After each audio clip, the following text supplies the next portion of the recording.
Good afternoon. Good afternoon, Miss. Good afternoon, ma'am. Good afternoon. Good afternoon, ma'am. Good afternoon.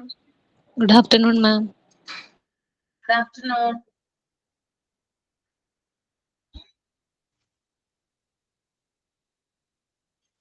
എല്ലാവർക്കും good afternoon കേട്ടോ. Okay, നമുക്ക് start ചെയ്യാം. Prayer ആരാണ്? മിസ്സേ ഞാനാണ്. ആ, Good afternoon, Miss. Dear God, thank you for this new day. Please guide us our thoughts, words, and action, and help us spread kindness and love. Give us strength for the challenges ahead, and keep us mindful of your blessings. Thank you, Miss. Okay, sign in. Yes, ma'am. A very good afternoon to everyone. I am happy to see you all together here. Thank you all for joining here. I would like to a warm welcome to our respected Ashwati ma'am who have joined us here. And also I welcome my friends that are present here.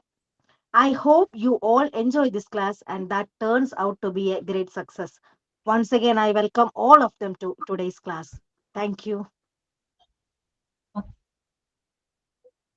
Then thought of the day. മാം ഞാനാണ്. അയ്യോ പറഞ്ഞു.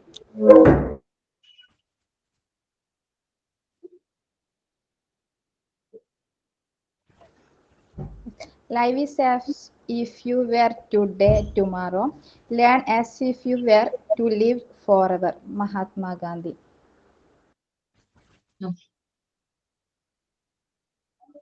Then ഇന്നലെ നമ്മള് ക്ലാസ്സിൽ കുറച്ച് കാര്യങ്ങൾ discuss ചെയ്തല്ലോ, അതൊന്ന് സമ്മപ്പ് ചെയ്യാവോ? അതായത് മീൻസ് അതൊന്ന് കൺക്ലൂഡ് ചെയ്യുന്ന പോലെ, അതായത് ഇതിനെ കുറിച്ചൊരു ഷോർട്ട് ആയിട്ടൊരു എക്സ്പ്ലനേഷൻ ആർക്കെങ്കിലും പറയാവോ? ഇംഗ്ലീഷിൽ പറയാവോ? ഇന്നലെ നമ്മൾ ഡിസ്കസ് ചെയ്ത കാര്യങ്ങൾ മാത്രം. എന്താണ് രശ്മി? ആ, ചെയ്യാം അല്ലേ? ഡിഫ്തീരിയ ഒക്കെ തൊട്ട് പറയണോ? എന്താണ്? എല്ലാരും ഒന്ന് ചുരുക്കി പറഞ്ഞാൽ മതി. ആ, എല്ലാരും ഒന്ന് ഷോർട്ട് ആയിട്ട് പറഞ്ഞാൽ മതി. ഓക്കെ ശരി. ഇന്നലെ നമ്മൾ ഡിസ്കസ് ചെയ്ത കാര്യങ്ങളൊന്ന് ഷോർട്ട് ആയിട്ട് ഇംഗ്ലീഷിൽ പറയാമോ എന്ന് ചോദിച്ചേ. സ്റ്റാർട്ട് ചെയ്യട്ടെ മാം? ആ, സ്റ്റാർട്ട് ചെയ്തോളൂ. Good afternoon. On past class, we was discussed about some diseases. First one, diphtheria. Diphtheria is a diseases of the throat, windpipe, and trachea. The symptoms are high temperature, difficulty in breathing. The white membrane is developed in the throat, and a toxic substance is produced from this white membrane, and it is very toxic, and it affects all organs, and it may cause us death. So diphtheria is also known as killer diseases. Diphtheria is caused by Corynum bacterium diphtheria. The main symptoms of diphtheria are cold, cough, pain at throat, then difficult to breathe. Is normally affected from 2 to 5 age, but spread from the children to adults. Then 90 to 95% chance to prevent these diseases through DPT dose. Then it's more visible in Malappuram districts. Then penicillin and erythromycin tablets are used in the diphtheria, used to prevent this diphtheria.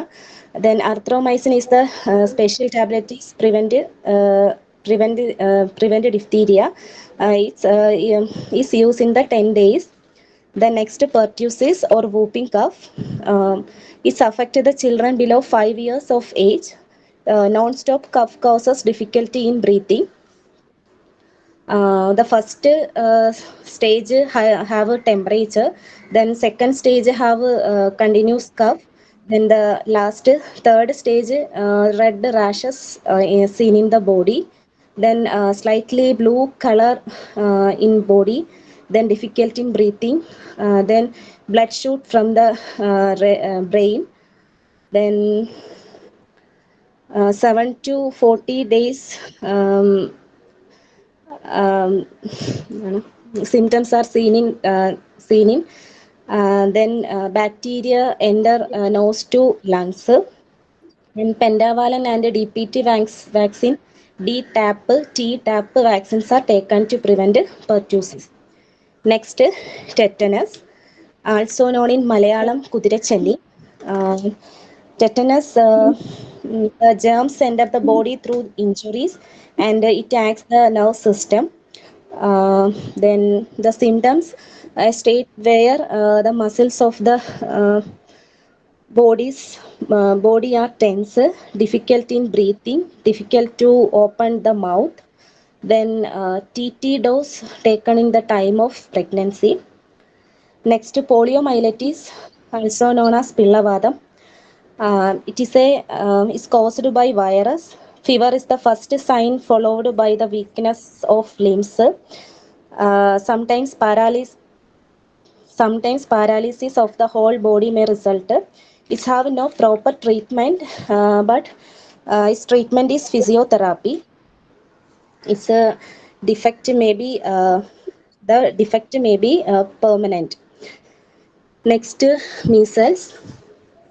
Measles, also known in Malayalam Anjam Pani.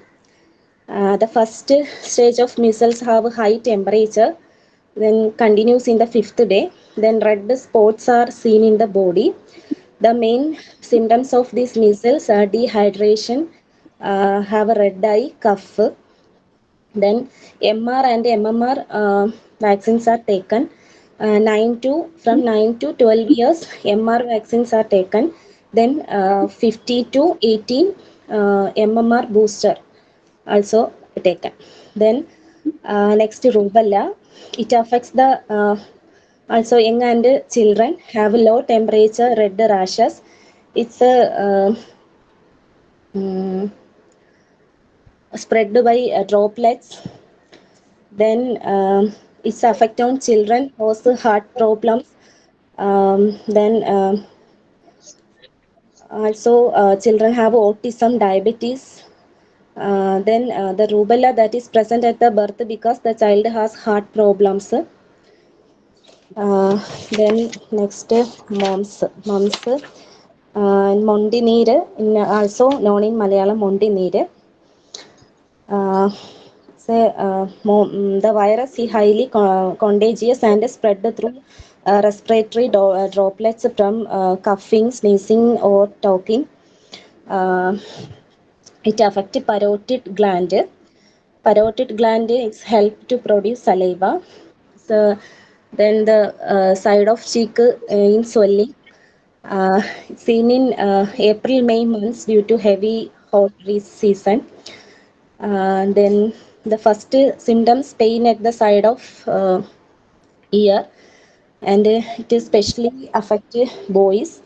If a boy catches mumps when he is immature and he may become sterile. Then we discussed immunization chart. Tetanus, BCG, DPT, polio drops, hepatitis B, DPT, polio, typhoid. These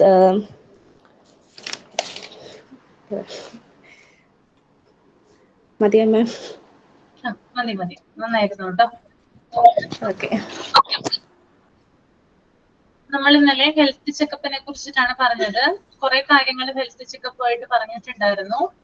ഇനി അതിനകത്ത് എന്തൊക്കെ കാര്യങ്ങളാണ് ഒരു health checkup എന്ന് പറയുമ്പോൾ എന്തൊക്കെ കാര്യങ്ങളാണ് include ആകുന്നത് നമുക്ക് നോക്കാം. ഹെൽത്ത് ചെക്കപ്പ് എന്ന് പറയുമ്പോൾ ടോട്ടൽ ബോഡി ചെക്കപ്പ് അല്ലെ, അതായത് നമ്മുടെ ശരീരത്തിലെ എല്ലാവിധ അതിന്റെ പ്രവർത്തനങ്ങൾ അറിയുന്നതിന് വേണ്ടി നടത്തുന്ന ടെസ്റ്റുകളാണ് ഹെൽത്ത് ചെക്കപ്പ് എന്ന് പറയുന്നത്.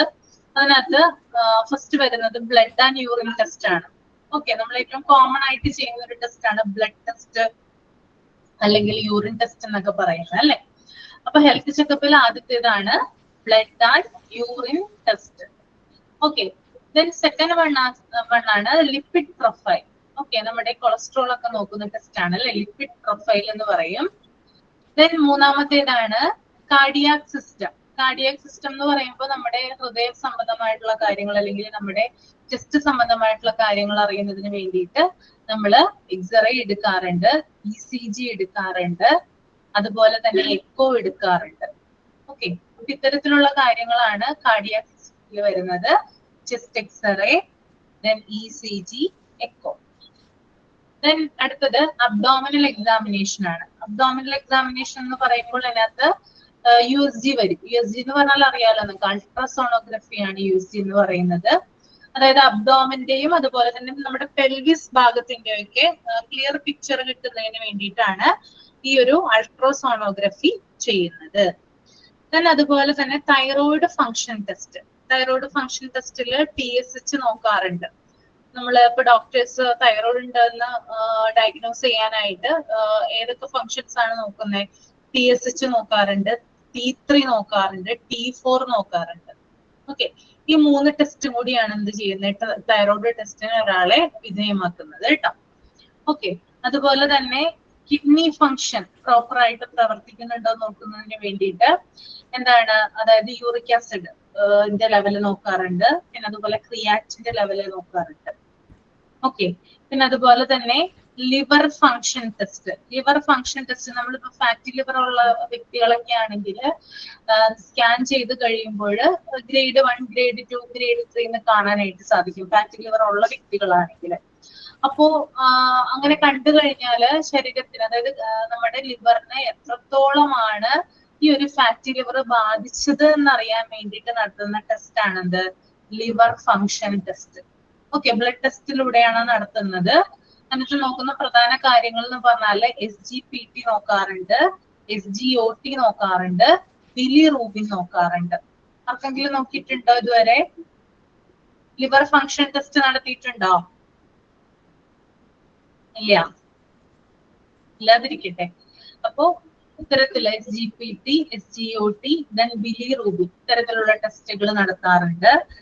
അതുപോലെ തന്നെ ബ്ലഡ് ഷുഗർ, നമ്മൾ ബ്ലഡിലൂടെ നോക്കുന്ന ഒന്നാണ് അല്ലെ ഷുഗർ. അത് ഫാസ്റ്റിങ്ങിലുള്ളത് നോക്കാറുണ്ട്, ആഫ്റ്റർ ഫുഡിന് ശേഷവും നമ്മൾ ഷുഗർ ടെസ്റ്റ് ചെയ്യാറുണ്ട്.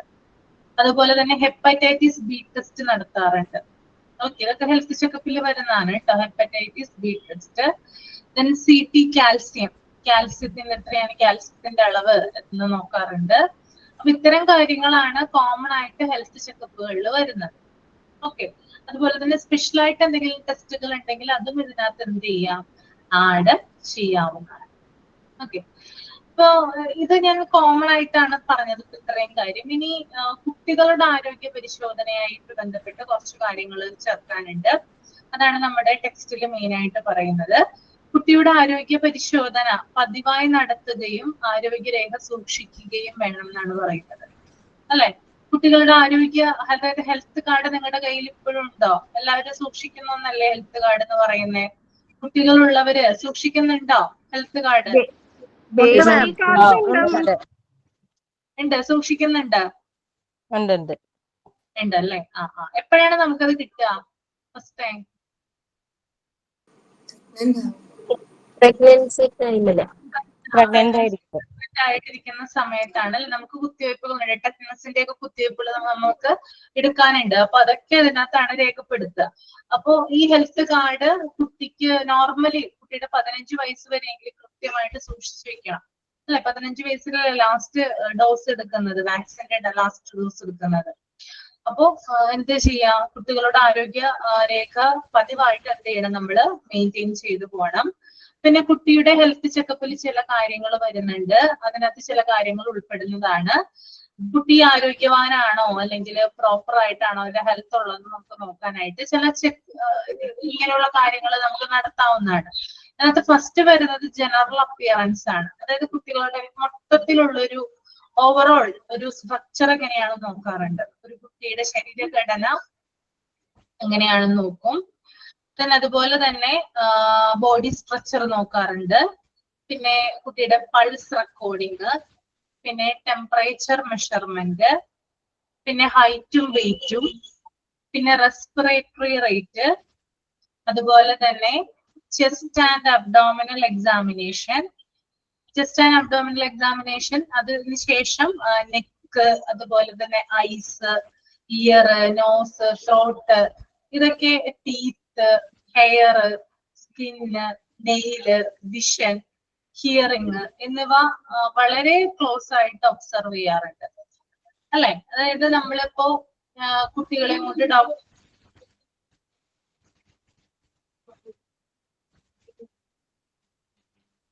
ഓക്കെ, അപ്പൊ എന്തൊക്കെ കാര്യങ്ങളാണ്? കുട്ടിയുടെ നെക്ക്, അതായത് കഴുത്തിന്റെ ഭാഗം പരിശോധിക്കാറുണ്ട്.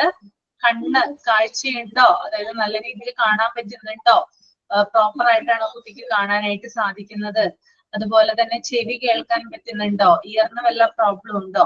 പിന്നെ മൂക്ക്, നോസ്, അതുപോലെ ത്രോട്ട്, പിന്നെ ടീത്ത്, പല്ല്, ഹെയർ, മുടി, സ്കിന്ന്, ചർമ്മം, നെയില്, നഖം, വിഷൻ, കാഴ്ച, ഹിയറിങ്, കേൾവി. ഇതൊക്കെ എന്ത് ചെയ്യാറുണ്ട്? കുട്ടിയുടെ ഹെൽത്ത് ചെക്കപ്പുമായി ബന്ധപ്പെട്ട് വരുന്ന കാര്യങ്ങളാണ്. അപ്പൊ ഇതൊക്കെ പരിശോധിച്ചിട്ടാണ് ഡോക്ടർ എന്ത് ചെയ്യുക? റിപ്പോർട്ട് എഴുതുക. ഓക്കെ, അപ്പൊ കുട്ടിയെ ഹെൽത്ത് ചെക്കപ്പിന് വിധേയമാക്കി കഴിഞ്ഞാല് ഇത്തരം കാര്യങ്ങളൊക്കെ എന്ത് ചെയ്യാറുണ്ട്? പരിശോധിക്കാറുണ്ട്. അതുപോലെ തന്നെ മെന്റൽ ഇംപാർഷ്യാലിറ്റി, ഇപ്പൊ മാനസികമായിട്ട് ബുദ്ധിമുട്ടുകൾ അനുഭവിക്കുന്ന കുട്ടികളാണെങ്കിൽ അതിന് വേണ്ടിയിട്ടുള്ള ടെസ്റ്റുകള്. പിന്നെ movement of limbs, urine and stool examination. അത് നല്ല ഹെൽത്തി ആയിട്ടുള്ള ഒരു കുട്ടിയാണെങ്കിൽ യൂറിൻ ആൻഡ് സ്റ്റൂൾ, മലമൂത്ര വിസർജനം എന്ന് പറയുന്നത് പ്രോപ്പർ ആയിട്ട് നടക്കുന്ന ഒന്നായിരിക്കും. അപ്പൊ ഇക്കാര്യങ്ങളൊക്കെ പ്രോപ്പർ ആയിട്ട് നടക്കുന്നുണ്ടോ, അതിന്റെ എക്സാമിനേഷൻ ഒക്കെ നടക്കാറുണ്ട്. പിന്നെ അതുപോലെ തന്നെ കാഴ്ചക്കുറവ്, അതുപോലെ ദന്തക്ഷയം തുടങ്ങിയ വൈകല്യങ്ങൾ നേരത്തെ കണ്ടുപിടിക്കാൻ ഇത് സഹായിക്കുന്നു എന്ന് പറയുന്നുണ്ട്. അതായത് ഹെൽത്ത് ചെക്കപ്പുകൾ നമ്മൾ നടത്തുമ്പോൾ കുട്ടിക്ക് എന്തെങ്കിലും തകരാറുകൾ ഉണ്ടെങ്കിൽ അതെന്ത് ചെയ്യാം? നേരത്തെ നമുക്ക് കണ്ടുപിടിക്കാനായിട്ട് സഹായകരമാകും. ഓക്കെ, പിന്നെ അതുപോലെ തന്നെ ഹെൽത്ത് ചെക്കപ്പ് എന്ന് പറയുന്നത് മാതാപിതാക്കളുടെയും സ്കൂളിന്റെയും കടമയായിരിക്കണം. ഒരു പാരന്റ്സ് എന്ന രീതിയിലും അതുപോലെ ടീച്ചേഴ്സ് എന്ന രീതിയിലും അവരുടെ റെസ്പോൺസിബിലിറ്റിയാണ് കുട്ടികളെ ഹെൽത്ത് ചെക്കപ്പിന് വിധേയമാക്കുക എന്നുള്ളത്. അതുപോലെ തന്നെ രോഗനിർണയം നടത്തിയതോ വെളിപ്പെടുത്തിയതോ ആയ ഏതെങ്കിലും പ്രശ്നം ഉടനടി ശ്രദ്ധിക്കേണ്ടതാണ്. അതായത് ഏതെങ്കിലും ഒരു രോഗം കുട്ടിക്ക് ഡയഗ്നോസ് ചെയ്ത് കഴിഞ്ഞാൽ ഉടനടി ട്രീറ്റ്മെന്റിന് വിധേയമാക്കാനും ഹെൽത്ത് ചെക്കപ്പ് കൊണ്ട് സാധിക്കും. ഇപ്പോ നോർമൽ ആയിട്ടൊരു വ്യക്തി ഹെൽത്ത് ചെക്കപ്പിന് വിധേയമാകുവാണെങ്കിൽ, എന്തെങ്കിലും അയാൾക്കൊരു രോഗം ഉണ്ടെങ്കിൽ ഈ ഹെൽത്ത് ചെക്കപ്പിലൂടെ എന്ത് ചെയ്യാൻ പറ്റും? നമുക്ക് ആ രോഗം കണ്ടുപിടിക്കാനായിട്ട് പറ്റും അല്ലെ. അതിപ്പോ കുട്ടികളുടെ ആണെങ്കിലും വലിയവരുടെ ആണെങ്കിലും. അപ്പൊ ഉടനടി തന്നെ നമുക്ക് നേരത്തെ തന്നെ ഫസ്റ്റ് സ്റ്റേജിൽ തന്നെ നമുക്ക് എന്ത് ചെയ്യാം? ട്രീറ്റ്മെന്റ് സ്റ്റാർട്ട് ചെയ്യാനായിട്ട് സാധിക്കുമെന്നാണ് ഇവിടെ പറയുന്നത്. ഓക്കെ, ക്ലിയർ ആണോ? നിങ്ങൾക്ക് എന്താണ് എക്സ്ട്രാ ആഡ് ചെയ്യാനുള്ളത് ഹെൽത്ത് ചെക്കപ്പിനെ കുറിച്ച്? എന്തെങ്കിലും കാര്യം ആഡ് ചെയ്യാനുണ്ടോ ഹെൽത്ത് ചെക്കപ്പിനെ കുറിച്ച്?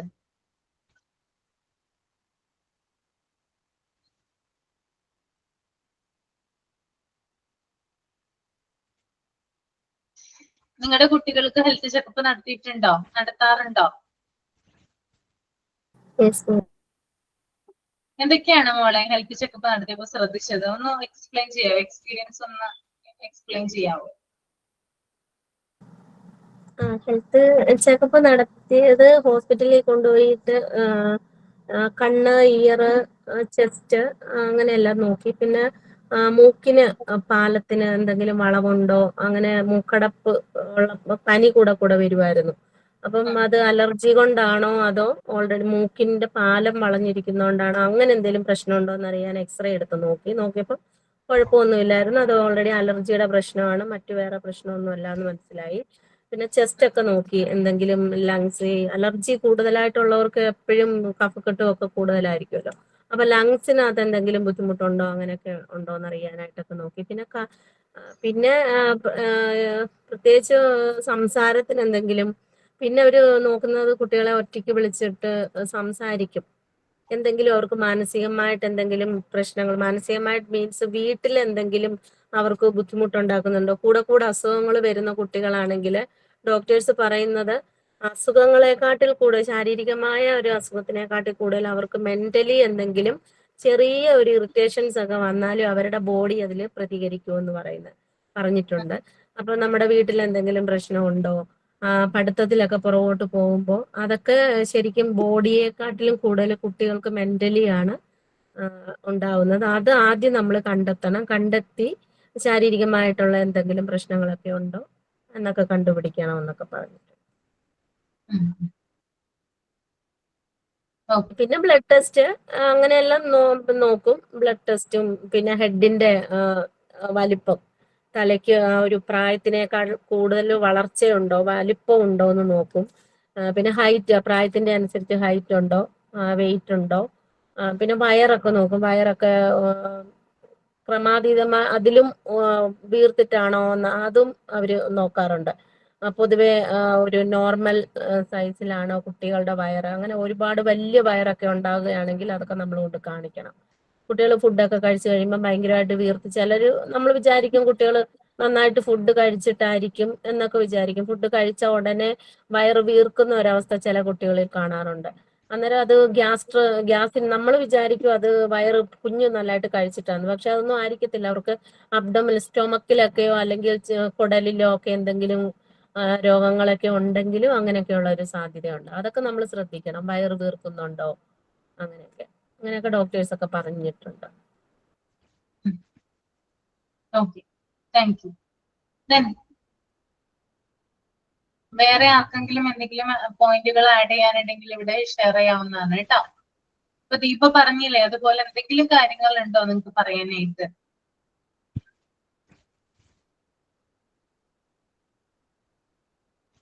ഇല്ല.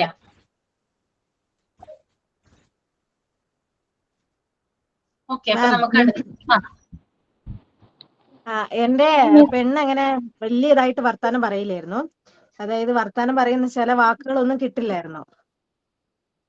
അപ്പം അങ്ങനെ വന്ന സാഹചര്യത്തില് ഞാൻ അവളെ കൊണ്ടുപോയിട്ടുണ്ടായിരുന്നു. ഹോസ്പിറ്റലിൽ കൊണ്ടുപോയി കഴിഞ്ഞ് കഴിഞ്ഞപ്പോ നാക്കിന്റെ അടിയിൽ ഇങ്ങനെ കെട്ടുണ്ടോ എന്നുള്ളത് നമ്മൾ നോക്കാനൊക്കെ ആയിട്ടൊക്കെ കൊണ്ടുപോയിട്ടുണ്ടായിരുന്നു. അപ്പൊ കുഴപ്പമൊന്നുമില്ല. അവൾക്ക് കുറച്ച് സ്പീച്ച് തെറാപ്പീന്റെ കുറച്ചൊരു ബുദ്ധിമുട്ടുണ്ട്. അവള് വർത്താനം പറയാൻ കുറച്ച് ഡിലേ ആയിരുന്നു.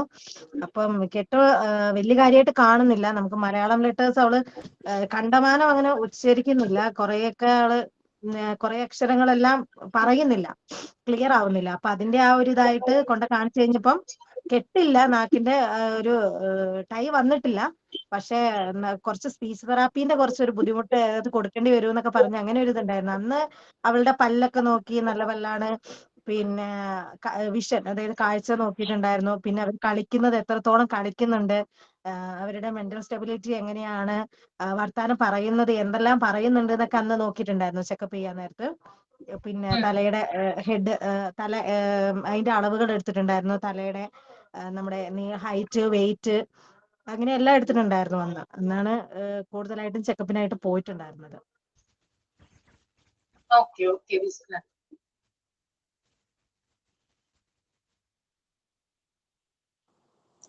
മിസ്,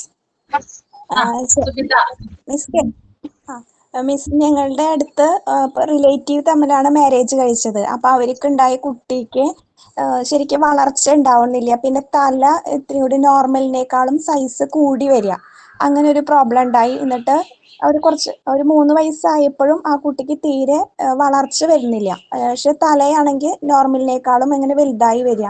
അപ്പൊ അവര് ഡോക്ടറെ കാണിച്ചു. എന്നിട്ട് അതിന് ഇങ്ങനെ റിലേറ്റീവ് തമ്മിൽ മാരേജ് കഴിച്ച കാരണമാണ് ഇങ്ങനെ ഉണ്ടായത് എന്ന് പറഞ്ഞിട്ട് അതിനെന്തോ ഹോർമോണിന്റെ ട്രീറ്റ്മെന്റ് ചെയ്തു. അത് കുറച്ച് നാള്, കുട്ടിക്ക് ഒരു 10 വയസ്സൊക്കെ ആവുന്നത് വരെ അവർ ആ ട്രീറ്റ്മെന്റ്, എന്തോ ഹോർമോണിന്റെ ഒരു ഇഞ്ചക്ഷൻ ആണ് എടുത്തിരുന്നത്. പിന്നെ അവർക്ക് സെക്കൻഡ് ഒരു കുട്ടി ഉണ്ടായപ്പോഴും അതിനും ഇതേപോലെയാണ് ഉണ്ടായത്. ഹൈറ്റ് തീരെ ഇല്ല, പക്ഷെ ഹെഡിന്റെ വലിപ്പം ഇങ്ങനെ കൂടിയിട്ട്. അപ്പോൾ ആ കുട്ടിക്കും ഇതേപോലെ ഹോർമോണിന്റെ ട്രീറ്റ്മെന്റ് എടുത്തു. ഇപ്പോൾ ശരിക്കും നോർമൽ ഒരു കുട്ടിയുടെ അങ്ങനെ വളർച്ചയിലെത്തി.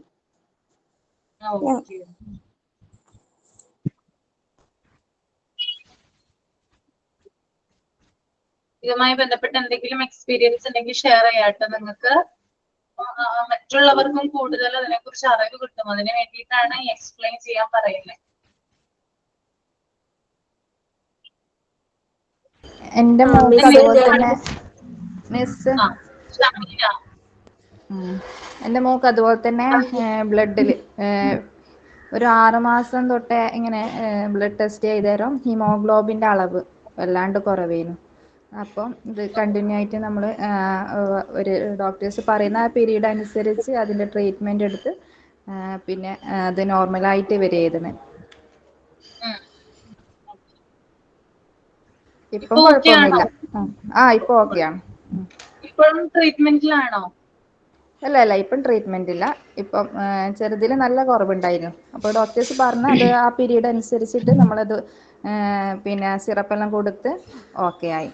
അതാടി ഞാൻ ഇതുവരെ 6500 തൊട്ട് AOന്റെ PSC ക്ലാസ്സിന് ചേർന്നിട്ടുണ്ട്. ഒരു ദിവസം പോലും കേറിയിട്ടില്ല. ഇത് ഞാനൊരു 4-5 കൂടി 2 മാസത്തിനുള്ളിൽ കൂടിയിട്ടുണ്ട്.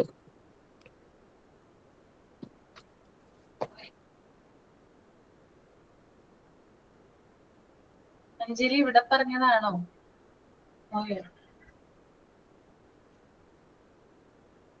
ഓക്കെ, വേറെ ആരോടോ പറഞ്ഞതാണെന്ന് തോന്നുന്നു.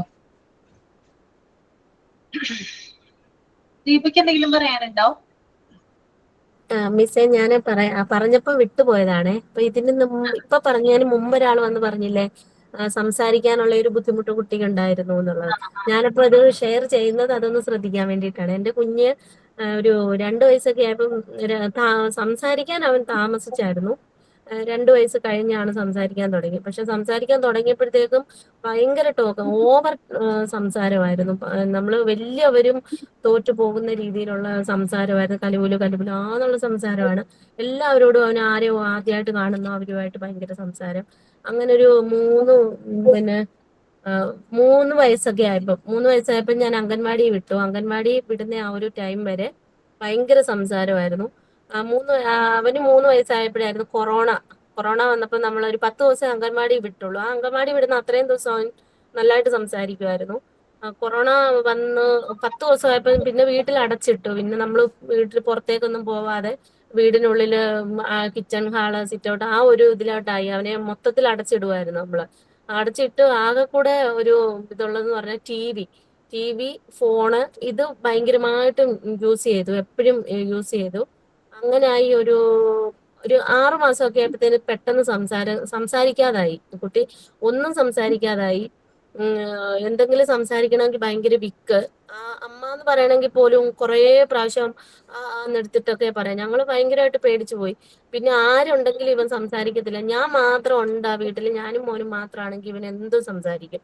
മറ്റുള്ളവര് പുറത്തുനിന്ന് ആരെങ്കിലും കയറി വരുമ്പോഴൊന്നും അവൻ പെട്ടെന്ന് സംസാരിക്കുന്നില്ല. ഞങ്ങൾ ഭയങ്കരമായിട്ട് പേടിച്ചു ഇതെന്ത് പറ്റി. കാരണം അത്രയ്ക്ക് ആക്റ്റീവായിട്ട് സംസാരിച്ചുകൊണ്ടിരുന്നതാണ്. അങ്ങനെ ഞങ്ങൾ ഹോസ്പിറ്റലിൽ കൊണ്ടുപോയി, ഗവൺമെന്റ് ഡോക്ടറെ കൊണ്ട് കാണിച്ചപ്പം ചെന്നപ്പോഴേ ഡോക്ടർ ചോദിച്ച ഒറ്റ കാര്യമേ ഉള്ളൂ, കുഞ്ഞ് ഓവറായിട്ട് സ്ക്രീൻ യൂസ് ചെയ്യുന്നുണ്ടോ എന്ന് ചോദിച്ചു. TV യൂസ് ചെയ്യുന്നുണ്ടോ, ഫോൺ യൂസ് ചെയ്യുന്നുണ്ടോ എന്ന്. ഞാൻ പറഞ്ഞു ഉണ്ട്. കാരണം ഈ ഒരു 1-1.5 വർഷം ഈ കൊറോണ ടൈമിൽ നമുക്ക് പോലും വേറെ ഒരു ഇല്ലല്ലോ. അപ്പൊ നമ്മൾ ഈ ഫുൾ ടൈം രാവിലെ ഒരു 6 മണിക്ക് TV ഓണാക്കിയ വൈകിട്ട് വരെ അതും ഇപ്പം കണ്ടാലും കണ്ടില്ലേലും അത് ഓൺ ആയിക്കൊണ്ടേയിരിക്കും. പിന്നെ നമ്മുടെ ഫോൺ എടുത്ത് വെച്ച് എന്തെങ്കിലും ഗെയിം കളിക്കും. കഴിക്കണമെങ്കിൽ പോലും ഫോൺ ഓൺ ആക്കി വെച്ചാൽ മാത്രമേ കഴിക്കുകയുള്ളൂ. കുഞ്ഞ് ഫുഡ് എടുക്കുമ്പോഴേ അവൻ ഓടിപ്പോകുന്നത് TV വെക്കാനും ഫോൺ എടുക്കാനുമാണ്. അവന്റെ മൈൻഡിൽ ഫുഡ് കഴിക്കണമെങ്കിൽ നമ്മൾ ഫോൺ കണ്ടാലേ പറ്റുള്ളൂ എന്നുള്ളത് വരെ അങ്ങ് തറഞ്ഞു. നമ്മുടെ കുറ്റമാണ്, പക്ഷെ നമുക്ക് അത്രയും ഉള്ള ഒരു ഇല്ലായിരുന്നു. അങ്ങനെ ഹോസ്പിറ്റലിൽ കൊണ്ടുവന്നപ്പം ഫസ്റ്റ് ഡോക്ടർ ഇതാ ചോദിച്ച സ്ക്രീൻ. അപ്പൊ ഞങ്ങൾ പറഞ്ഞു ഇതുപോലെ ഡോക്ടർ എന്ന് ഭയങ്കരമായിട്ട് സംസാരിക്കുമായിരുന്നു, സ്ക്രീൻ യൂസിങ് കൂടുതലാണ് എന്ന് പറഞ്ഞു. അപ്പൊ ഡോക്ടർ ഒറ്റ കാര്യം പറഞ്ഞു, ഇന്ന് തന്നെ TV കട്ട് ചെയ്യുക, ഫോൺ ഒട്ടും യൂസ് ചെയ്യുക. അപ്പൊ അവൻ കരയും, ഇത് കൊടുത്തില്ലെങ്കിൽ ഭയങ്കര കരച്ചിലാന്ന് പറഞ്ഞു. അപ്പൊ ഡോക്ടർ പറഞ്ഞു കരഞ്ഞോട്ടെ, തറയിൽ കിടന്ന് ഉരുണ്ട് കരയോ അതെന്തോ ആയിക്കോട്ടെ, നിങ്ങളത് മൈൻഡ് ചെയ്യേണ്ട. ഫുഡ് കഴിച്ചില്ലെങ്കിൽ കഴിക്കേണ്ട, ഒരു ദിവസം പട്ടിണി കിടന്നാലൊന്നും പ്രശ്നമില്ല. അതുകൊണ്ട് അത് അങ്ങനെ നിങ്ങൾ ചെയ്യുവേ വേണ്ട എന്ന് പറഞ്ഞു. അങ്ങനെ ഞങ്ങൾ TV ഓഫ് ആക്കി കട്ട് ചെയ്തു, ഫോൺ കൊടുക്കാതായി. പക്ഷെ ഇവൻ അങ്ങനെ വാശിയൊന്നും കാണിച്ചില്ല. അത് കൊടുത്തില്ലെങ്കിൽ കൊടുത്തില്ല എന്നുള്ള ഡോക്ടർ പറഞ്ഞതിന്റെ അത്രയൊന്നും വാശിയൊന്നും കാണിച്ചില്ല. പിന്നെ എന്നോട് പറഞ്ഞു കുറെ കളറിംഗ് ബുക്സ് അങ്ങനെയൊക്കെ വാങ്ങിച്ചുകൊണ്ട് വരാൻ പറഞ്ഞു. വാങ്ങിച്ചുകൊണ്ട് വന്നിട്ട് കൂടുതൽ സമയം അത് എനിക്ക് മാത്രമേ അത് മാറ്റിയെടുക്കാൻ പറ്റുള്ളൂ എന്ന് പറഞ്ഞു. എന്ത് ജോലിയായാലും മറ്റുള്ളവരുടെ ആരുടെ കാര്യം നോക്കിയാലും ഇല്ലെങ്കിലും ഈ കുട്ടി കഴിഞ്ഞിട്ടുള്ള കാര്യങ്ങൾ മാത്രം മതി. കാരണം അവന് ജന്മനാ സംസാരിക്കാത്തൊരു കുട്ടിയല്ലായിരുന്നു. അപ്പൊ എന്നോട് പറഞ്ഞു അവൻ എന്താണോ ആവശ്യപ്പെടുന്നത്, അവൻ എപ്പോ കളിക്കണമെന്ന് തോന്നുന്നു അപ്പൊ അമ്മ കൂടെ ചെല്ലുക, കളറിങ് ചെയ്യുക, ആക്ടിവിറ്റീസ് എന്തെങ്കിലുമൊക്കെ ഉണ്ടാക്കി കൊടുക്കുക, പേപ്പറുകൾ കൊണ്ട് പൂക്കൾ ഉണ്ടാക്കി കൊടുക്കുക, പെയിന്റിങ് അങ്ങനെയൊക്കെ ചെയ്യിപ്പിക്കാൻ പറഞ്ഞു. അങ്ങനെ ശരിക്കും പറഞ്ഞാൽ ഞാൻ ആരുടെയും കാര്യം ശ്രദ്ധിക്കാതെ ഞാൻ ജോലി പോലും അടുക്കള ജോലി പോലും ഞാൻ അത് കുറച്ച് വെച്ചിട്ട് ഞാൻ ഫുൾ ടൈം ഇവന്റെ കൂടെ ആയി. അങ്ങനെ കളറിങ്ങുകളായി, കുറേ ബുക്സ് കളർ ചെയ്യാൻ തുടങ്ങി, കഥകൾ വായിച്ചു കൊടുക്കാൻ തുടങ്ങി. അങ്ങനെ ഇവനെ പതിയെ പതിയെ തിരിച്ചു കൊണ്ടുവന്നു. പിന്നെ ഇപ്പൊ ഇവനാണെങ്കിൽ കുപ്പിയിൽ ബോട്ടിലാട്ട് അന്നൊക്കെ ഇഷ്ടംപോലെ കുപ്പിയൊക്കെ നമ്മൾ ചെയ്യുമായിരുന്നല്ലോ, അതൊക്കെ ഇവനെ ഞാൻ പഠിപ്പിച്ചു. ആ സമയം എല്ലാം ഫുൾ ടൈം പഠിപ്പിച്ചു. ഒരു വർഷം, ഒരു 7-8 മാസമൊക്കെ ആയപ്പോഴത്തേന് പതിയെ പതിയെ ഇവൻ ഓക്കെ ആയി. ഒരു പ്രശ്നവുമില്ല. ഇപ്പൊ അവന്റെ അത്രയും എടുക്കാൻ സ്കൂളിൽ പറയുന്ന ഇന്റർനാഷണൽ ലെവലാണ് ആ കുട്ടി എന്നാ പറയുന്നത്. അത്രയ്ക്കും ഭയങ്കര. അന്ന് ഡോക്ടറിന്റെ അടുക്ക കൊണ്ടുവന്നപ്പോഴേ ഡോക്ടർ ഞങ്ങളെ എല്ലാം പുറത്തിറക്കിയിട്ട് ഡോക്ടറിന്റെ റൂമിൽ ഇവനും ഡോക്ടർ 3 വയസ്സുള്ളപ്പം മാത്രമായി. ഞങ്ങൾ 1/4 മണിക്കൂർ ഞങ്ങളില്ലാതെ ഈ കുട്ടിയെ മാത്രം വെച്ചിട്ടായിരുന്നു ഡോക്ടർ ഇത് എല്ലാം ചെയ്തതൊക്കെ. ഞങ്ങൾ കയറി ചെന്നപ്പം എന്നോട് പറഞ്ഞു, ഈ റൂമിലുള്ള സാധനങ്ങളുടെ എല്ലാം പേര് ചൂണ്ടിയിട്ട് അവനോട് ചോദിക്കാൻ പറഞ്ഞു. അവൻ പറയുമെന്ന് പറഞ്ഞു. ഞാൻ ആ സ്കൂളിൽ സ്റ്റെതസ്കോപ്പ് എന്ന് വരെ ആ കുഞ്ഞു പറഞ്ഞു. BP അപ്പാരറ്റസ്, സ്റ്റെതസ്കോപ്പ്, അങ്ങനെ എല്ലാ പേരുകളും അവൻ ആ റൂമിലുള്ള ഡോക്ടറിന്റെ റൂമിലിരുന്ന സാധനങ്ങളുടെ എല്ലാം പേരും ആ കുഞ്ഞ് ആ സമയത്ത് എന്നോട് പറഞ്ഞു.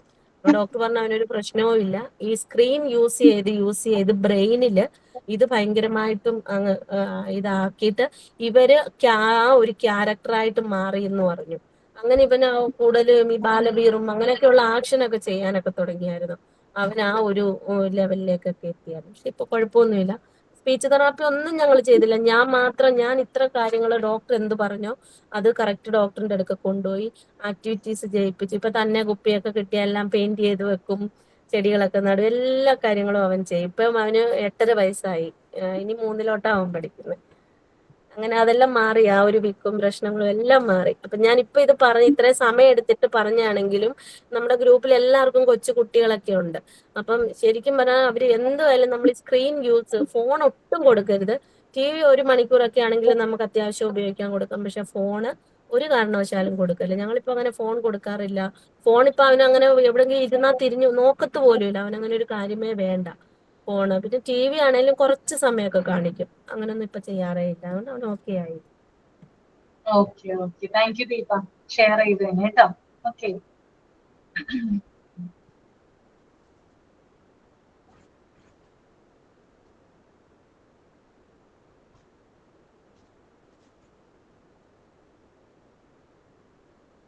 നെക്സ്റ്റ് വൺ സേഫ്റ്റി ആണ്. സേഫ്റ്റി എല്ലാവരും ഒന്ന് റീഡ് ചെയ്യാം ആദ്യം, എന്നിട്ട് ഞാൻ ഒരാളെ കൊണ്ട് വായിപ്പിക്കാം, എന്നിട്ട് നമുക്ക് അതിനെ കുറിച്ച് പറയാം. ഓക്കെ, എല്ലാവരും മൈൻഡിൽ റീഡ് ചെയ്യാം.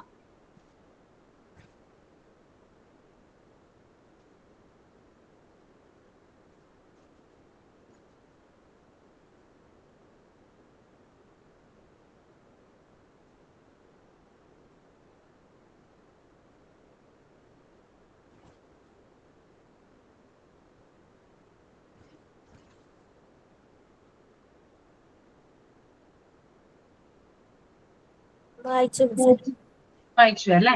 ഓക്കെ. ഒരാൾ തന്നെ റീഡ് ചെയ്തിട്ട് ഒന്ന് എക്സ്പ്ലെയിൻ ചെയ്തേ. ജിസ്ന, ആരാ വായിക്കാന്ന് പറഞ്ഞേ? ഞാനാ പറഞ്ഞത്. അല്ല, സോറി. ജാൻസി.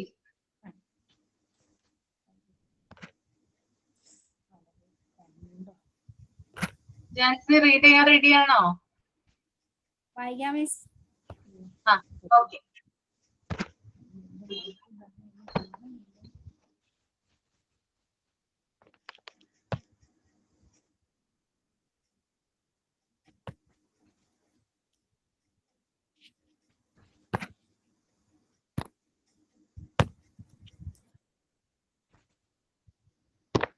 വായിക്കാൻ പറ്റുന്നില്ലേ ജാൻസി? എന്തെങ്കിലും ബുദ്ധിമുട്ടുണ്ടോ?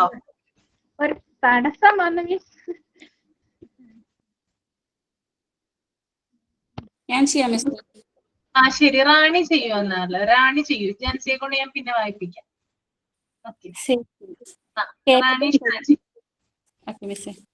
Safety. Capable provision for the safety of children at home or outside is an asset not to be delayed. Keeping medicines, chemical and other dangerous items out of reach of children, keeping electrical wires insulated and putting away broken pieces of glass, cleaning of spilled water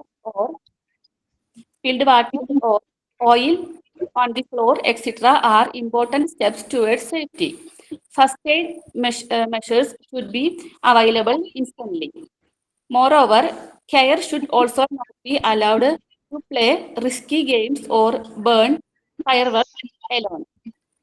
Safety measures should also be taken even when travel by vehicles or to and from school. Okay, എന്താ മനസ്സിലായത് വായിച്ചിട്ട്? റാണിക്ക് കുട്ടികൾ അതായത് വീട്ടിലും അതുപോലെ തന്നെ പുറത്തൊക്കെ കുട്ടികളുടെ സേഫ്റ്റി നമ്മൾ ഉറപ്പുവരുത്തണം. പിന്നെ അപ്പോൾ നമ്മുടെ വീട്ടിലുള്ള ഐറ്റംസ്, അതായത് മെഡിസിൻസ്, അതുപോലെ തന്നെ കെമിക്കൽസ് ഉള്ള അടങ്ങിയ ഐറ്റംസ്, പിന്നെ എന്തെങ്കിലും ഡേഞ്ചറസ് എന്തെങ്കിലും എന്തെങ്കിലുമൊക്കെ ഉണ്ടെങ്കിൽ, അതുപോലെ തന്നെ ഇലക്ട്രിക് മറ്റേ അയൺ ബോക്സ് ഒക്കെ ശരിക്കും വയറൊക്കെ അതൊക്കെ കറക്റ്റ് ആയിട്ടിരിക്കണം. അതുപോലെ തന്നെ ഗ്ലാസ് പീസ്, പൊട്ടിയ പീസൊക്കെ അതൊക്കെ നമുക്ക് മാറ്റി സൂക്ഷിക്കണം. പിന്നെ വെള്ളം ഒക്കെ നമ്മൾ, അതായത് ഞാൻ എൻ്റെ വലിയ ഇതിലൊക്കെ വെള്ളം വെക്കില്ലോ ചെറിയ വീട്ടില് അല്ല കുട്ടികളുടെ വീട്ടില്, അപ്പൊ അതൊക്കെ സൂക്ഷിക്കണം, കുട്ടികൾ വീഴാതിരിക്കാൻ. ഇപ്പൊ പല ഇതും നമ്മൾ കേൾക്കുന്നുണ്ടല്ലോ, കുട്ടികൾ ഇതിൽ വീണ് ടബിലൊക്കെ വീണ് മരിക്കുന്നു എന്നൊക്കെ. അപ്പൊ അതൊക്കെ നമ്മൾ സൂക്ഷിക്കണം. അതുപോലെ തന്നെ ഓയിലൊക്കെ താഴെ പോവാണ്ട് നോക്കിയിട്ട് അതൊക്കെ പോയാൽ തന്നെ അതൊക്കെ ക്ലീൻ ചെയ്യണം. അതൊക്കെ കുട്ടികൾക്ക് വേണ്ടി എടുക്കേണ്ട ഇമ്പോർട്ടൻറ്റ് സ്റ്റെപ്പുകളാണ്. ഇത് വെള്ളം എല്ലാ കാര്യത്തിലും. പിന്നെ നമ്മള് ഒരു കുട്ടികളുടെ വീട്ടിൽ എപ്പോഴും നമ്മളെപ്പോഴും ഫസ്റ്റ് എയ്ഡ് എപ്പോഴും നമ്മുടെ ഫസ്റ്റ് എയ്ഡ് ബോക്സ് എപ്പോഴും നമ്മുടെ വീട്ടിലുണ്ടായിരിക്കണം. മോറോവർ പിന്നെ അതുപോലെ തന്നെ അവർക്ക് നല്ല കെയർ കൊടുക്കണം. അതുപോലെ തന്നെ അവർക്ക് ഈ റിസ്ക് ഗെയിമുകൾ, ആ കുട്ടി പറഞ്ഞ മാതിരി ഫോൺ അധികം കൊടുക്കാതിരിക്കുക, അങ്ങനെയൊക്കെ നമ്മൾ ശ്രദ്ധിക്കണം. അതുപോലെ തന്നെ അവരെ തീയിൽ അവരെ വിടരുത്, അതായത് അതൊക്കെ പോവാതെ ശ്രദ്ധിക്കണം.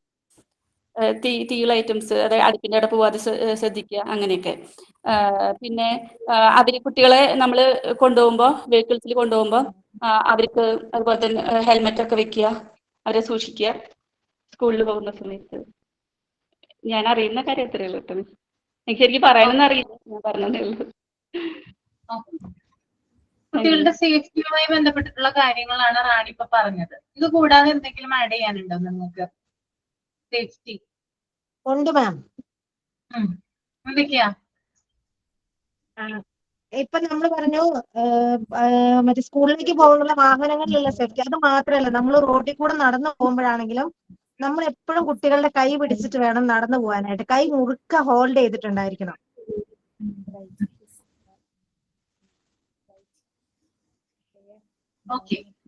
മാം കേൾക്കുന്നുണ്ടോ? കേൾക്കുന്നുണ്ട്, പറഞ്ഞോളൂ. അത് അപ്പം ഇതെന്ന് വെച്ചിട്ടുണ്ടെങ്കിൽ കഴിഞ്ഞ ദിവസം തന്നെ നമ്മുടെ ഫോണിലൂടെ എല്ലാം വന്നു. ഒരു കൊച്ചു പെട്ടെന്ന് കൈ പിടിച്ചിട്ട് റോഡ് പെട്ടെന്ന് ക്രോസ് ചെയ്തപ്പോഴത്തേനും അവിടെ നിന്ന് വന്നിരിക്കുന്ന ഒരു വണ്ടി കൊച്ചിനെ ഇടിച്ച് തെറിപ്പിച്ച്. എന്തോ ഭാഗ്യം കൊച്ചിനൊന്നും പറ്റില്ല, പക്ഷെ പറ്റിയ സാഹചര്യങ്ങളും ഉണ്ട്, പറ്റാത്തതും ഉണ്ട്. അപ്പൊ നമ്മൾ എപ്പോഴും പിള്ളേരെ കൊണ്ടാണെങ്കിലും പുറത്തിറങ്ങുമ്പോഴാണെങ്കിലും കുട്ടികളെ സേഫ് ആയിട്ട്, അതായത് വണ്ടി പോകുന്ന സൈഡിലല്ലാണ്ട് നമ്മുടെ ഓപ്പോസിറ്റ് സൈഡിൽ നമ്മൾ പിടിച്ചതിന് ശേഷം നമ്മൾ മുറുക്കെ അവരെത്ര കയ്യിൽ നിന്ന് വിട്ടു പോവാത്ത രീതിയിൽ നമ്മൾ മുറുക്കെ ഹോൾഡ് ചെയ്തതിന് ശേഷം മാത്രമേ നമ്മൾ റോഡിലൂടെ നടന്നു പോകാനായിട്ട് പാടുള്ളൂ. അതേപോലെ തന്നെ റോഡ് ക്രോസ് ചെയ്യുമ്പോഴും ഇരു സൈഡിൽ നിന്നും വാഹനങ്ങൾ വരുന്നത് നോക്കിയതിന് ശേഷം മാത്രം റോഡ് ക്രോസ് ചെയ്യാനായിട്ട് നമ്മൾ ശ്രദ്ധിക്കുക. പിന്നെ കുട്ടികൾക്ക് നമ്മൾ ഒരു പ്രായം കഴിഞ്ഞിട്ട് കുട്ടികൾക്ക് നമ്മൾ കുറേയധികം റോഡിന്റെ നിയമങ്ങളെല്ലാം പറഞ്ഞു കൊടുക്കാനായിട്ട് ശ്രദ്ധിക്കുക. ഒരു വണ്ടി വരുമ്പോൾ അവർക്ക് അവിടെ നിൽക്കുക, വണ്ടി വരുമ്പോൾ ഒരു സൈഡിലേക്ക് മാറി നിൽക്കുക എന്നുള്ളതൊക്കെ നമ്മൾ പറഞ്ഞു കൊടുത്തിട്ടുണ്ടെങ്കിൽ കുറേയൊക്കെ എന്ത് ചെയ്യാം, നമുക്ക് റോഡിലുള്ള ആ ഒരു സേഫ്റ്റി നമുക്ക് ആക്കിയെടുക്കാൻ പറ്റുമെന്ന് തോന്നുന്നു. പിന്നെ മിസ്സേ, അവരെ കുട്ടികളെ പിന്നെ ടൂ വീലറിലൊക്കെ അധികം കുട്ടികളെ ബാക്കിൽ ഇരുത്താറുണ്ടല്ലോ. ചെറിയ പിള്ളേരെ അധികം ഇരുത്താൻ നോക്കണം, അല്ലെങ്കിൽ അവർ ചിലപ്പോൾ ഉറങ്ങിപ്പോ, ചില സമയത്തൊക്കെ ഉറങ്ങിപ്പോകാം. അപ്പൊ അതും ഒരു പ്രശ്നം, അതും ശ്രദ്ധിക്കും. ബ്രെയിനിന് അപകട സാധ്യതയുള്ള ഗെയിമുകൾ കളിപ്പിക്കാതിരിക്കുക. പിന്നെ വന്നിട്ട് മറ്റേ ഈ പടക്കങ്ങൾ പൊട്ടിക്കുമ്പോൾ ഒറ്റയ്ക്ക് പടക്കം പൊട്ടിക്കാൻ കൊടുക്കാതിരിക്കുക. പിന്നെ വീട്ടിൽ നിന്നും സ്കൂളിലോട്ടും സ്കൂളിൽ നിന്ന് വീട്ടിലോട്ട് വരുമ്പം ജിസ്നേച്ചി പറഞ്ഞതുപോലെ വാഹനങ്ങളുടെ ആ ഒരു സുരക്ഷ അവർക്ക് പറഞ്ഞു കൊടുക്കുക. ശാലിനി എവിടെയായിരുന്നു? ഞാൻ ബർത്ത്ഡേ വിഷസ് പറഞ്ഞിട്ടുണ്ടായിരുന്നു, കേട്ടോ? ഞാൻ ഇന്ന് റെക്കോർഡ് ക്ലാസ് കണ്ടായിരുന്നു. Thank you ma'am. ഞാൻ ഇന്നലെ ക്ലാസ്സിൽ കയറിയില്ലായിരുന്നു, കുറച്ച് ബിസി ആയിരുന്നു. എന്നെ ഗ്രൂപ്പിലും ക്ലാസ്സിലും ഒത്തിരി പേര് എന്നെ വിഷ് ചെയ്തു. എല്ലാവർക്കും താങ്ക് യു സോ മച്ച്. ഈ വർഷം എനിക്ക് ഒത്തിരി വിഷസ് കിട്ടിയായിരുന്നു. ഓക്കെ, ഓക്കെ, അപ്പൊ നമ്മുടെ സേഫ്റ്റിയുമായി ബന്ധപ്പെട്ട കാര്യമാണ് പറഞ്ഞത്. സേഫ്റ്റി എന്ന് പറഞ്ഞാല് നമ്മുടെ കുട്ടികളുടെ ഹെൽത്ത് പോലെ തന്നെ ഹെൽത്ത് ചെക്കപ്പ് അങ്ങനെയുള്ള കാര്യങ്ങളൊക്കെ നമ്മൾ പറഞ്ഞല്ലോ, അതുപോലെ തന്നെ വളരെ പ്രധാനപ്പെട്ട ഒന്നാണ് കുട്ടികളുടെ സേഫ്റ്റി എന്ന് പറയുന്നത്. ജാൻസി ഒന്ന് മ്യൂട്ട് ചെയ്യട്ടോ. ജാൻസി ആന്റണി ഒന്ന് മ്യൂട്ട് ചെയ്യാം. ഓക്കെ, അപ്പോ കുട്ടികളുടെ സേഫ്റ്റി എന്ന് പറയുമ്പോൾ അത് കുട്ടികൾ വീട്ടിലായിക്കോട്ടെ അല്ലെങ്കിൽ വീടിന് പുറത്തായിക്കോട്ടെ, രണ്ട് സ്ഥലത്തും നമ്മൾ കുട്ടികളുടെ സേഫ്റ്റി നമ്മൾ നോക്കണം. കുട്ടികൾക്ക് വേണ്ടിയിട്ടുള്ള പ്രൊട്ടക്ഷൻ നമ്മൾ കൊടുക്കണം. അപ്പൊ എന്തൊക്കെ കാര്യങ്ങളാണ് നമ്മൾ ശ്രദ്ധിക്കേണ്ടത്, എന്തൊക്കെയാണ് പ്രശ്നങ്ങൾ ഉണ്ടാവുന്നത് നമുക്കൊന്ന് നോക്കാം കുട്ടികളുടെ സേഫ്റ്റിയുമായി ബന്ധപ്പെട്ട്. ആദ്യം തന്നെ നമ്മള് കുട്ടികൾ വീട്ടിലായിരിക്കുമ്പോൾ ചില കാര്യങ്ങൾ ശ്രദ്ധിക്കേണ്ടതുണ്ട്. അതായത് മരുന്നുകൾ, ചില മെഡിസിൻസ് ഒക്കെ ഉണ്ട് അല്ലെ. ഇപ്പൊ വീട്ടിലാകുമ്പോൾ കുട്ടിയുടെ മരുന്നുകളാകാം, അല്ലെങ്കിൽ പ്രായമായവര് മീൻസ് ഗ്രാൻഡ് പാരന്റ്സ് ഒക്കെ ഉപയോഗിക്കുന്ന മരുന്നുകളൊക്കെ ആവാം. ഇതൊക്കെ എന്ത് ചെയ്യണം, നമ്മള് കുട്ടികളുടെ കൈ എത്തുന്ന രീതിയിൽ ഒരിക്കലും വെക്കാനായിട്ട് പാടില്ല. ഓക്കെ, അതായത് അതൊരിക്കലും അലക്ഷ്യമായിട്ട് നമ്മൾ ഇടാനായിട്ട് പാടില്ല. പ്രോപ്പർ ആയിട്ട് കുട്ടികളുടെ കൈ എത്താത്ത രീതിയിൽ എന്ത് ചെയ്തിരിക്കണം, മെഡിസിൻസ് നമ്മൾ കീപ്പ് ചെയ്തിരിക്കണം. ഓക്കെ, മെഡിസിൻസ് ഒക്കെ എടുത്തു കഴിഞ്ഞാൽ കുട്ടി കുടിച്ചു കഴിഞ്ഞാൽ എന്താ ഉണ്ടാവുക, എന്താ സംഭവിക്കുക? മെഡിസിൻസ് ഒക്കെ കുടിച്ചു കഴിഞ്ഞാൽ ഓവർഡോസ് ആയി പോകും. അതെ, മരണം വരെ സംഭവിക്കുക അല്ലെ. അതുപോലെ തന്നെ അപകടകരമായിട്ടുള്ള വസ്തുക്കളുണ്ട് ചില കാര്യങ്ങള്, മെഡിസിൻസും അതുപോലെ തന്നെ വേറെ ചില ഐറ്റംസ്. ഇപ്പോ നമ്മള് ഈ രാഷ്കായ പോലുള്ള കാര്യങ്ങള് നമ്മൾ കേട്ടിട്ടില്ലേ? രാഷ്കായ നമ്മൾ ഈ കളിക്കുന്ന സാധനം ഉണ്ടല്ലോ. പിന്നെ അതുപോലെ തന്നെ ടോയ്സ്, അതായത് എന്താ പറയാ, ഈ ടോയ്സിൽ ചില എന്താ പറയാ മുത്തുകളും കാര്യങ്ങളൊക്കെ ഉണ്ടെങ്കിൽ അങ്ങനെയുള്ള കാര്യങ്ങള്, ഇതൊക്കെ എന്ത് ചെയ്യുക, കുട്ടികളുടെ അടുത്ത് നിന്ന് മാറ്റി വെക്കുക. അവരുടെ കൈയെത്തുന്ന രീതിയിൽ അതൊരിക്കലും വെക്കാനായിട്ട് പാടില്ല. മുകളിലായിട്ട് സെറ്റ് ചെയ്യുക, അതിനുള്ളൊരു സ്ഥലം മുകളിലായിട്ട് നിങ്ങൾ പ്ലേസ് ചെയ്യുക. നമ്മുടെ മുമ്പത്തെ ബാച്ചിൽ ഒരു കുട്ടി എന്നോടൊരു കാര്യം ഷെയർ ചെയ്തായിരുന്നു. ക്ലാസ് എടുക്കുമ്പോൾ ഞാൻ സേഫ്റ്റിയുമായി ബന്ധപ്പെട്ട കാര്യം പറഞ്ഞപ്പോൾ ആ കുട്ടി പറഞ്ഞ കാര്യമാണ്, അതായത് കുഞ്ഞിന് മുത്ത് കൊടുത്തു കളിക്കാനായിട്ട്. ഒരു മൂന്ന് വയസ്സായിട്ടില്ല, 1.5 വയസ്സുള്ള കുട്ടിയാണെന്ന് തോന്നുന്നു. കറക്റ്റ് വയസ്സ് എനിക്ക് ഓർമ്മയില്ല. മുത്ത് കൊടുക്കുവാണ്, മാലയോ അങ്ങനെ എന്തോ സംഭവം, ചെറിയ ചെറിയ മുത്തുകൾ ഉണ്ടായിരുന്നു, അത് കൊടുത്തു. കുട്ടി കളിച്ചുകൊണ്ടിരിക്കുവാണ്. കുട്ടി ഈ സാധനം, അതായത് ഈ മുത്തുണ്ടല്ലോ, ഈ ബീഡ് ഉണ്ടല്ലോ, അത് ഇങ്ങനെ മുകളിലോട്ട് പിടിച്ച് ഇങ്ങനെ കാണിച്ചു. ഓക്കെ, ഇങ്ങനെ കാണിക്കുമല്ലോ അവര്, ചിലപ്പോ എടുത്ത് പൊക്കെയൊക്കെ ചെയ്യുമല്ലോ. അപ്പൊ ഇങ്ങനെ കാണിച്ചപ്പോൾ കുഞ്ഞിന്റെ മൂക്കില് ഇത് കയറിപ്പോയി. മൂക്കിലൂടെ എന്ത് ചെയ്തു, ഇത് കയറിപ്പോയി. പക്ഷെ കുട്ടി ആ സമയത്ത് ഒന്നും തന്നെ പറഞ്ഞില്ല. നമുക്കറിയാം 1.5 വയസ്സ് 2 വയസ്സുള്ള കുട്ടിയാണ്. അപ്പൊ ആ കുട്ടിക്ക് ചിലപ്പോ അന്നേരത്ത് ഒന്നും എന്താ പറയാ, ചിലപ്പോ അത് ബുദ്ധിമുട്ടൊന്നും തോന്നിയിട്ടുണ്ടാവില്ല, കരഞ്ഞോ അങ്ങനെ ഒരു കാര്യങ്ങളും ഉണ്ടായിരുന്നില്ല. അപ്പൊ സാധാരണയായിട്ട് ഈ മുത്തുകൾ, അമ്മ മുത്തുകൾ ഞാൻ കൊടുത്തു, കുട്ടി കളിച്ചുകൊണ്ടിരിക്കും. ജാൻസി ഒന്ന് മ്യൂട്ട് ചെയ്യട്ടോ.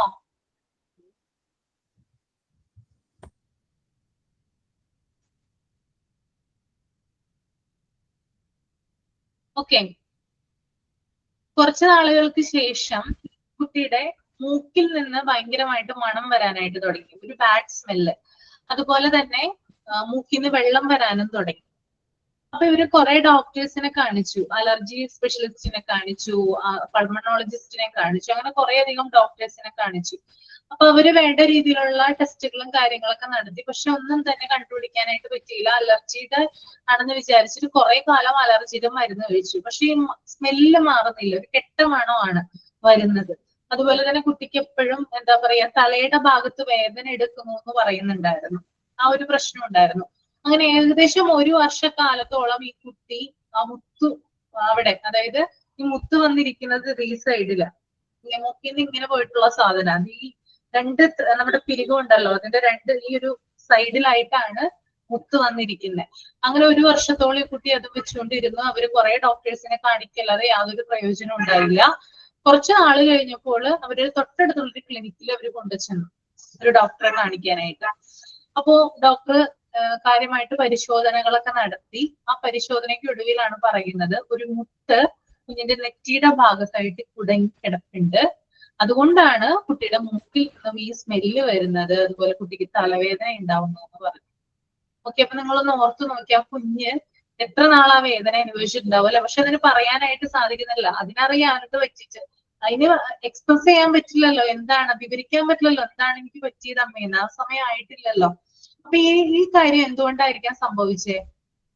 ഒരു വർഷക്കാലത്തോളം ആ കൊച്ചു അതുകൊണ്ട് നടന്നു. എന്തുകൊണ്ടായിരിക്കാം സംഭവിച്ചേ?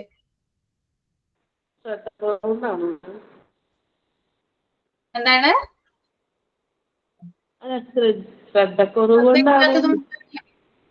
കുറവുകൊണ്ടാണ് കൂടുതലായിട്ടും ഇക്കാര്യം സംഭവിക്കുന്നത്. കാരണം ഇങ്ങനെയുള്ള കാര്യങ്ങൾ കുട്ടികൾക്ക് നമ്മൾ കൈകാര്യം ചെയ്യാൻ കൊടുക്കുമ്പോൾ അതിൻ്റെതായിട്ടുള്ള പാർശ്വഫലങ്ങളും ഉണ്ടാവും. അതായത് അതിൻ്റെതായിട്ടുള്ള ബുദ്ധിമുട്ടുള്ള അപകടങ്ങളും ഇതുമൂലം അത് ഉണ്ടാവാറുണ്ട്. മാത്രമല്ല മാം, ചോക്കിന്റെ അല്ല ചെറിയ ചോക്ക് പെൻസിലിന്റെ പീസ്, അതുപോലെ തന്നെ ക്രയോൺസിന്റെ പീസ്, അതൊക്കെ ഈ അപകടങ്ങളെല്ലാം കിട്ടും. എന്റെ മോക്കടക്കം ഉണ്ടായിന് അങ്ങനത്തെ ഒരു അപകടം. അതെ അല്ലേ? നമുക്ക് എന്താ പറ്റിയത്? ഓക്ക് ചോക്ക് പെൻസിലിന്റെ ചെറിയ പീസ് മൂക്കിലേക്ക് കളിക്കുമ്പോൾ, ട്വിൻസ് ആയിരുന്നു. അപ്പൊ ഒരാള് ഇങ്ങനെ കളിക്കുമ്പോൾ ഒരാള് മൂക്കിലേക്ക് ഇട്ട്, അപ്പോൾ മറ്റോളെന്തോ കാണിച്ച് അപ്പം തന്നെ ഡോക്ടറെ അടുത്ത് പോയി എടുത്തു അല്ലേ? ഓക്കെ. പിന്നെ വേറൊരു എക്സ്പീരിയൻസ് പറഞ്ഞതാണ്, ടർപ്പൈൻ എടുത്ത് കുടിച്ചു. കുട്ടി കളിച്ചുകൊണ്ടിരിക്കുമ്പോഴാണ് മരുന്നുകളുടെ കൂട്ടത്തിൽ എനിക്ക് തോന്നുന്നു ഇത് വെച്ചിട്ടുണ്ടായിരുന്നു തോന്നുന്നു. കുട്ടി അതെടുത്ത് കഴിച്ചു. പിന്നെ അവർ പെട്ടെന്ന് തന്നെ ഹോസ്പിറ്റലിൽ കൊണ്ടുപോയി. ഭാഗ്യവശാല് കുട്ടിക്ക് വേറൊന്നും സംഭവിച്ചില്ല. അപ്പൊ തന്നെ അത് റിമൂവ് ചെയ്ത് കളഞ്ഞു. അപ്പൊ ഇങ്ങനെയുള്ള കാര്യങ്ങളൊക്കെ, അതായത് കുട്ടികളുടെ അടുക്കല് നമ്മൾ ഒരിക്കലും കുട്ടിയുടെ അടുത്ത്, ചെറിയ കുഞ്ഞുങ്ങളൊക്കെ ആണെങ്കിൽ പ്രത്യേകിച്ച്, ഇത് അവർക്ക് വിവരം വെച്ചിട്ടില്ല, അതുപോലെ അറിവായിട്ടില്ല, അവർക്ക് അറിയില്ല കാര്യങ്ങളൊന്നും. അതുകൊണ്ട് തന്നെ അവരുടെ അടുത്ത് ഇത്തരം കാര്യങ്ങളൊക്കെ നമ്മള് പ്രത്യേകം മാറ്റാനായിട്ട് ശ്രദ്ധിക്കണം. മിസ്സേ, പിന്നെ ചെറിയ കുട്ടികളുള്ളവരെല്ലാരും ഈ വീട്ടിൽ കലങ്ങളുണ്ടല്ലോ, ചെറിയ വായുള്ള കലങ്ങള്, അത് കുട്ടികള് ഇപ്പൊ അടുത്ത് വെക്കരുതെന്ന് നമ്മളൊക്കെ കിച്ചണിൽ എന്തായാലും വെച്ചേ പറ്റൂ. പക്ഷെ അത് എടുക്കുന്നുണ്ടോന്ന് എല്ലാവരും ഒന്ന് ശ്രദ്ധിക്കണം. കാരണം ഈ കലം നമ്മൾക്ക് അങ്ങോട്ട് തലവഴി കയറ്റാൻ പറ്റും, പക്ഷെ അത് തിരിച്ചിറക്കാം അതേപോലെ പറ്റത്തില്ല. എന്റെ കുട്ടിക്ക് അങ്ങനെ പറ്റിയതാ. അലൂമിനിയം കലമായിരുന്നു. അത് വലിച്ച് തലയിലിട്ടിട്ട് കലം തലയ്ക്കകത്ത് ോട്ട് കയറ്റിപ്പോയി. പിന്നെ തിരിച്ച് എന്ത് ചെയ്തിട്ടും അത് ഇറക്കാൻ പറ്റുന്നില്ലായിരുന്നു. കാരണം വലിക്കാൻ പറ്റത്തില്ല, ആ കലം അങ്ങോട്ട് പോകുന്ന അതേ പൊസിഷൻ നമുക്ക് കിട്ടത്തില്ല. പിന്നെ അതിനൊരു ചെറിയ ഒരു ചളുക്കം ഉണ്ടായിരുന്നു. ആ വായ റൗണ്ട് എന്നുള്ളത് ഒരു ചെറിയ ഒരു ഓവൽ ഷേപ്പ് പോലെ. അത് എന്ത് പറ്റിയതായിരുന്നു അറിയില്ല. ഇനി അപ്പം അങ്ങനെ ആയതാണോ എങ്ങനെയോ അത് തിരിച്ച് മറിച്ച് എങ്ങനെയൊക്കെയോ അത് കിട്ടി. പക്ഷെ കുറെ സമയം ഒരു മണിക്കൂറോളം അത് അങ്ങനെ ഒരു ബുദ്ധിമുട്ട്, ശ്വാസമൊക്കെ മുട്ടി. അതപ്പോ എല്ലാരും ഒന്ന് ശ്രദ്ധിക്കണേ, കൊച്ചു കുട്ടികളുള്ളപ്പം ഈ കലമൊക്കെ എടുത്ത്. അതൊരിക്കലും നമ്മൾ വിചാരിച്ചില്ല അങ്ങനെ കലം തലയ്ക്കുള്ളിലോട്ട് കയറ്റുമെന്നൊന്നും വിചാരിച്ചതേ ഇല്ല. കാരണം അത് ഡോക്ടറിന്റെ അടുത്ത് ചോദിച്ചപ്പോൾ ഡോക്ടർ പറഞ്ഞെ നമ്മുടെ തലയുടെ ഷേപ്പ് അങ്ങനെയാണ്, കലം നമുക്ക് അങ്ങോട്ട് ഇറക്കാൻ പറ്റും, പക്ഷെ അത് തിരിച്ചിറക്കാൻ നമുക്കത് ആ ഒരു ഇതിൽ ബുദ്ധിമുട്ടാണെന്ന് പറഞ്ഞു.